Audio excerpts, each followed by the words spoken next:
कहो मम्मी का अच्छा शादी भई है तो शादी के बाद कतो पापा के संगे घूमे उमे बाहर गए रहो परदेश उरदेश में कि यहीं घर परिवार में रहो? नहीं हो गई रहे, परिवार में रहे गई रहे। घूमे उमे गए रहो? हाँ, कौने शहर गए रहो? टाटा गई रहे। टाटा जमशेदपुर? हाँ, टाटा जमशेदपुर कुछ दिन रहे। हाँ तब बम्बई गई रहे। हाँ।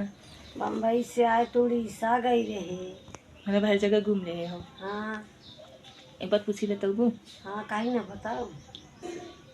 डांटू मत। हाँ हाँ अच्छा पापा तो सुनी था पिक्चर उच्चर का बहुत शौकीन रहे ना, टाकी हाँ। चौकीस में जाके पिक्चर बहुत देखा रहे। हाँ, जात रहे।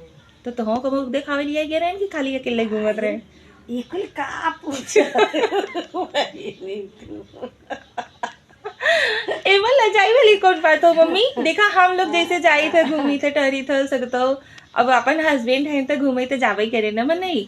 नहीं, हम पिक्चर उच्चर देखे नहीं गई रहे। हाँ और गई रहे। घूमी रहो। हाँ, घूमी रहे।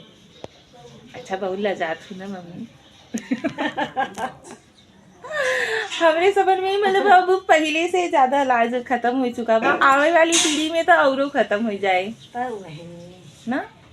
समय के समय के अनुसार कुल हो सब बदलत है ना।